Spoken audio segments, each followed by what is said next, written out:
We must make the hard choices to reduce the cost of health care and the size of our deficit. But we reject the belief that America must choose between caring for the generation that built this country and investing in the generation that will build its future. The commitments we make to each other through Medicare and Medicaid and Social Security, these things do not sap our initiative, they strengthen us. They do not make us a nation of takers, they free us to take the risks that make this country great. Look, I thought it was a remarkable speech, but I'm surprised people are shocked to discover that Obama is an ideologue of the left. In the first State of the Union address he gave a month after his first inauguration, he said, I'm not here to tinker at the edges, I'm not here to reform, I'm here to change America. And then he spelled it out, healthcare, energy, education. Well, he's done healthcare. That's fairly radical, 18% of the economy. And now he's talking about energy as a second thing. Look, if you took an outsider and said, what's the main issue of our time?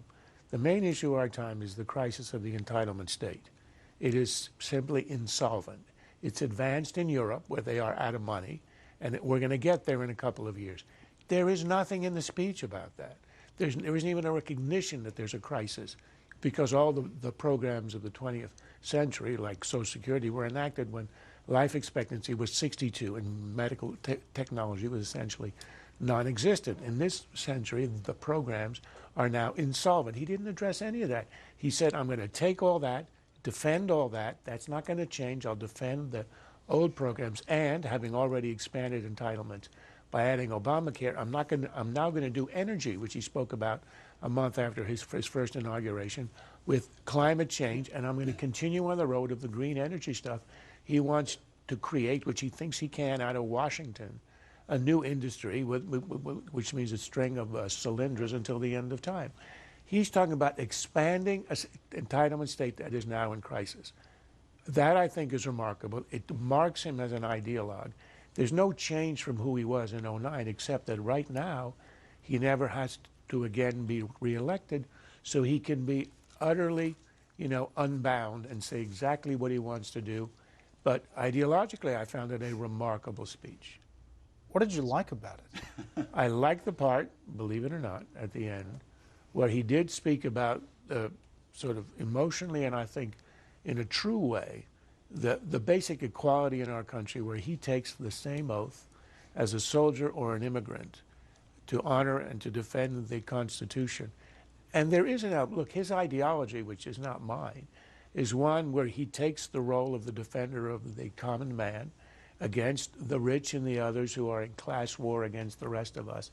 And that's consistent. But when he speaks about it in terms of honoring our Constitution and how we are linked in a fraternity of allegiance to the country, I think there's a moving element of that. But the programmatic element of his ideology is the one that I disagree with, and that you don't normally find in an inaugural address. You find in the State of the Union. It is now our generation's task to carry on what those pioneers began. For our journey is not complete until our wives, our mothers, and daughters can earn a living equal to their efforts.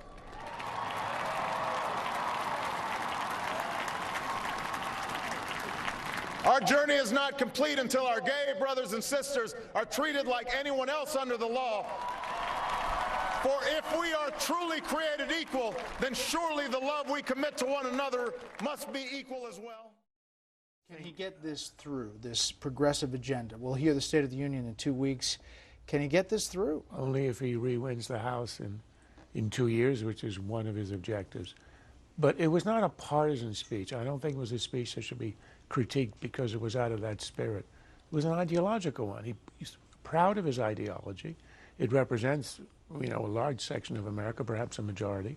He has every right to proclaim it, but I think it's odd if you deny it.